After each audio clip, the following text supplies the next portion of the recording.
ഇനി ശബരിമലയുമായി ബന്ധപ്പെട്ടുള്ള അന്വേഷണ പരമ്പരയിലേക്കാണ് വിറ്റോ വിശ്വാസം.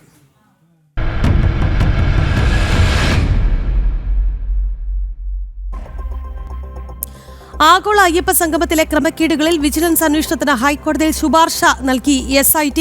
ഗുരുതര ക്രമക്കേടുകൾ നടന്നത് ദേവസ്വം മിനിറ്റ്സുകളിൽ തീരുമാനങ്ങൾ രേഖപ്പെടുത്താതെ പണം കൈമാറിയതിൽ മാനദണ്ഡങ്ങൾ പാലിച്ചിട്ടില്ലെന്നും അന്വേഷണ സംഘം വിജിലൻസ് അന്വേഷണമാണ് ഉചിതമെന്നും SIT ശുപാർശ.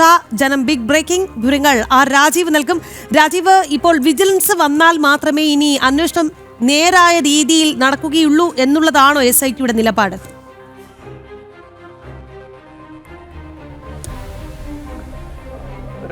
കഴിഞ്ഞ ദിവസമാണ് ഇതുമായി ബന്ധപ്പെട്ട ഓഡിറ്റ് റിപ്പോർട്ട് ഹൈക്കോടതിക്ക് മുന്നിലേക്ക് എത്തിയത്. നേരത്തെ ഈ ആഗോള അയ്യപ്പ സംഗമത്തിൽ സാമ്പത്തിക ക്രമക്കേടുകൾ നടക്കുന്നു എന്ന വിവരം SIT ഹൈക്കോടതിയെ അറിയിച്ചിരുന്നു. ഇതിനുശേഷമാണ് ഓഡിറ്റ് റിപ്പോർട്ട് ഹാജരാക്കാനുള്ള നിർദ്ദേശം ഹൈക്കോടതി നൽകിയത്. ഇതിന്റെ അടിസ്ഥാനത്തിൽ ഓഡിറ്റ് റിപ്പോർട്ട് ഹാജരാക്കുകയും ചെയ്തു. അതിലാണ് ഗുരുതരമായ സാമ്പത്തിക ക്രമക്കേടുകൾ ഇതിൽ നടന്നു എന്ന് കണ്ടെത്തിയിരിക്കുന്നത്. മാത്രമല്ല, ടെൻഡർ മാനദണ്ഡങ്ങൾ പാലിക്കാതെയാണ് കരാറുകൾ നൽകിയത്. ഉപകരാറുകൾ നൽകിയത് പോലും ഓഡിറ്റ് റിപ്പോർട്ടിന്റെ ഭാഗമായി നൽകിയിട്ടില്ല. മാത്രമല്ല, ബാർ ഹോട്ടലുകളിൽ താമസിക്കാൻ വേണ്ടി റൂം ബുക്ക് ചെയ്തിട്ടുണ്ട്. ഈ റൂം ബുക്ക് ചെയ്ത GST ബില്ലുകൾ കൃത്യമായി നൽകിയില്ല എന്നതുൾപ്പെടെയുള്ള ഗുരുതരമായ പരാമർശങ്ങൾ ഓഡിറ്റ് റിപ്പോർട്ടിലുണ്ടായിരുന്നു. കിടക്കകൾ വാങ്ങിയതിലും അതുപോലെ തന്നെ ഭക്ഷണം നൽകിയതിലും വരെ വലിയ സാമ്പത്തിക ക്രമക്കേടുകൾ നടന്നു. മാത്രമല്ല, സ്പോൺസർമാർ ആരാണ് എന്നത് സംബന്ധിച്ച് ഇപ്പോഴും യാതൊരു വ്യക്തതയുമില്ല എന്നതുൾപ്പെടെയുള്ള വിവരങ്ങൾ ഓഡിറ്റ് റിപ്പോർട്ടിലുണ്ട്. അതിലൊക്കെ ഗുരുതരമായ സംഭവം നടന്നത് ദേവസ്വം ബോർഡിന്റെ ഫണ്ട് ഇതിനുവേണ്ടി ഉപയോഗിക്കരുത്, ആഗോള അയ്യപ്പ സംഗമത്തിന് വേണ്ടി ഉപയോഗിക്കരുത് എന്ന കർശനമായൊരു നിർദ്ദേശം നേരത്തെ ഹൈക്കോടതി നൽകിയിരുന്നു. ഒരു തവണയല്ല, പലതവണ ഹൈക്കോടതി ഇത് ആവശ്യപ്പെട്ടതാണ്. എന്നാൽ അതെല്ലാം ലംഘിച്ചുകൊണ്ട്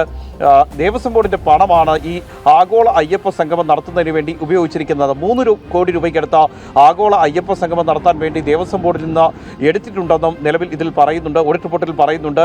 എന്നാൽ ഈ പണത്തിൽ 2 കോടി രൂപ ഇനിയും തിരിച്ചടച്ചിട്ടില്ല എന്നാണ് ഓഡിറ്റ് റിപ്പോർട്ടിൽ പറയുന്നത്. ഇതിൽ ഗുരുതരമായ പരാമർശങ്ങൾ ഇതിലുണ്ട്. സാമ്പത്തിക ക്രമക്കേടുകൾ നടത്തുമെന്ന് ചൂണ്ടിക്കാണിക്കുന്നുണ്ട്. ഈ ഒരു പശ്ചാത്തലത്തിലാണ് ഈ വിഷയം വിജിലൻസ് അന്വേഷിക്കുന്നതാണ് നല്ലതെന്ന ശുപാർശ SIT ഹൈക്കോടതിയിൽ നൽകിയിരിക്കുന്നത്. കാരണം സാമ്പത്തിക ക്രമക്കേടുകൾ നടക്കുകയും അതുപോലെ തന്നെ ദേവസ്വം ബോർഡിന്റെ പണം അനധികൃതമായി ഉപയോഗിക്കുകയും ചെയ്തിരിക്കുന്നു. അതുകൊണ്ട് തന്നെ വിജിലൻസ് അന്വേഷിക്കുക മാത്രമേ ഇതുമായി ബന്ധപ്പെട്ട തെളിവുകൾ ശേഖരിക്കാനും അതുപോലെ തന്നെ ഇത്തരത്തിൽ കാര്യങ്ങളിൽ നടപടികൾ സ്വീകരിക്കാനും കഴിയൂ എന്നാണ് SITയുടെ നിലപാട്. ഇതിന്റെ ഭാഗമായി തന്നെയാണ് വിജിലൻസ് അന്വേഷണത്തിന് SIT ശുപാർശ ചെയ്തിരിക്കുന്നത്. മറ്റൊരു കാര്യമെന്ന് പറയുന്നത്, ഈ ആഗോള അയ്യപ്പ സംഗമം നടത്തുന്നതിന് വേണ്ടി സർക്കാർ തലത്തിൽ തീരുമാനമെടുക്കുകയും പിന്നീട് ദേവസ്വം ബോർഡ് ഇത് അംഗീകരിക്കുകയും ചെയ്തിരുന്നു. എന്നാൽ ദേവസ്വം ബോർഡിന്റെ ഒരു മിനിറ്റ്സിൽ പോലും ഈ ആഗോള അയ്യപ്പ സംഗമം നടത്തുന്നതിനെക്കുറിച്ച് രേഖപ്പെടുത്തിയിട്ടില്ല. നിരവധി ഫയലുകൾ നിലവിൽ ഹൈക്കോടതിക്ക് മുന്നിൽ സമർപ്പിച്ചിട്ടുണ്ട്. ഈ ഫയലുകളിൽ ഒന്നും തന്നെ ഈ ആഗോള അയ്യപ്പ സംഗമം നടത്തുന്നതായി രേഖപ്പെടുത്തിയിട്ടില്ല. ഇതുമായി ബന്ധപ്പെട്ട് ബോർഡ് ഉത്തരവില്ല, ദേവസ്വം ബോർഡിൻ്റെതായ ഒരു ഉത്തരവ് പോലും ഇല്ല എന്നതാണ് വസ്തുത. മാത്രമല്ല, ദേവസ്വം ബോർഡിൻ്റെ ഒരു ഉത്തരവ് പോലും ഇല്ലാതെ അല്ലെങ്കിൽ മിനിറ്റ്സിൽ അങ്ങനെ ഒരു തീരുമാനമെടുക്കാതെ എങ്ങനെയാണ് ദേവസ്വം ബോർഡിൻ്റെ പണം ഈ ആഗോള അയ്യപ്പ സംഗമത്തിനായി ഉപയോഗിച്ചത് എന്ന വളരെ കൃത്യമായൊരു ചോദ്യം അവിടെ നിൽക്കുന്നുണ്ട്. അതുതന്നെയാണ് SIT കഴിഞ്ഞ ദിവസം ഹൈക്കോടതിയിൽ ചൂണ്ടിക്കാണിച്ചത്. അതായത് അടിമുടി ദുരൂഹതയാണ്, അടിമുടി സാമ്പത്തിക ക്രമക്കേടുകളാണ് ഈ ആഗോള അയ്യപ്പ സംഗമത്തിൻ്റെ മറവിൽ നടന്നത്. ഇത് സർക്കാർ സംവിധാനങ്ങൾ കൂടി അറിഞ്ഞുകൊണ്ടാണ് ഈ ആഗോള അയ്യപ്പ സംഗമത്തിൽ ക്രമക്കേട് നടന്നത് എന്ന് തന്നെയാണ് അന്വേഷണ സംഘം കരുതുന്നത്. അതിന് കാരണമെന്ന് പറയുന്നത് മന്ത്രി VN വാസവൻ കഴിഞ്ഞ 28 നിയമസഭയിൽ ഒരു ചോദ്യത്തിന് മറുപടിയായി നൽകിയിട്ടുണ്ട്. ആഗോള അയ്യപ്പ സംഗമത്തിന് സ്പോൺസർമാരുണ്ട്. 2 സ്പോൺസർമാരുടെ പേരുകളാണ് അദ്ദേഹം ഈ ചോദ്യത്തിൽ പറയുന്നത്. ഒന്ന് കേരള ബാങ്കാണ്, മറ്റൊന്ന് ധനലക്ഷ്മി ബാങ്കാണ്. എന്നാൽ ഇതിനും അപ്പുറത്തേക്ക് അദാനി ഗ്രൂപ്പ് കൂടി ഇതിൻ്റെ സ്പോൺസറാണ് എന്ന വിവരം നമുക്ക് ലഭിക്കുകയും ചെയ്തിരുന്നു. അങ്ങനെ 3 സ്പോൺസർമാരാണ് ഇതിലുള്ളത്. ഈ സ്പോൺസർമാർ യഥാസമയം പണം നൽകാതെ വന്നതോടെ 3 കോടി രൂപ ദേവസ്വം ബോർഡിൽ നിന്ന് എടുത്തുകൊണ്ടാണ് ആഗോള അയ്യപ്പ സംഗമം നടത്തിയത് എന്ന കൃത്യമായി തന്നെ VN വാസവൻ 28 നൽകിയ മറുപടിയിൽ പറയുന്നുണ്ട്. അവിടെ തന്നെ ഹൈക്കോടതി നേരത്തെ എന്താണോ പറഞ്ഞത്, ഹൈക്കോടതിയുടെ ഉത്തരവ് എന്താണോ അത് ലംഘിച്ചു എന്ന് വ്യക്തമാണ്. മന്ത്രി കൂടി അറിഞ്ഞുകൊണ്ടാണ് ഇത്തരമൊരു നിയമലംഘനം നടന്നിരിക്കുന്നത്.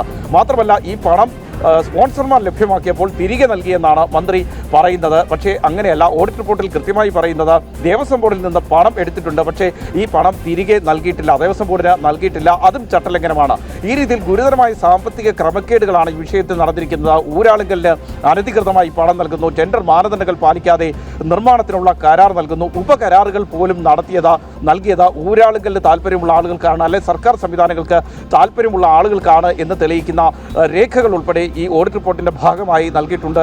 10 കോടി രൂപയ്ക്കടുത്തെങ്കിലും ഈ ആഗോള അയ്യപ്പ സംഗമം നടത്തുന്നതിന് വേണ്ടി ചെലവായിട്ടുണ്ടാകാം എന്നാണ് നിലവിൽ അന്വേഷണ സംഘം കരുതുന്നത്. അതിൽ തന്നെ വലിയ സാമ്പത്തിക ക്രമക്കേടുകൾ നടക്കുന്നു. ഏറ്റവും പ്രധാനപ്പെട്ട ഒരു കാര്യമെന്ന് പറയുന്നത് ഈ റൂമുകൾ ബുക്ക് ചെയ്ത സംഭവത്തിലാണ്. അതായത് ഈ ആഗോള അയ്യപ്പ സംഗമത്തിൽ പങ്കെടുക്കാൻ എത്തുന്ന ആളുകൾക്ക് വേണ്ടി റൂമുകൾ ബുക്ക് ചെയ്യുന്നത് കുമരകത്തും അതുപോലെ തന്നെ വിനോദസഞ്ചാര മേഖലകളിലൊക്കെയാണ്. അവിടുത്തെ ബാർ അറ്റാച്ച്ഡ് ഹോട്ടലുകളാണ് ബുക്ക് ചെയ്തിരിക്കുന്നത്.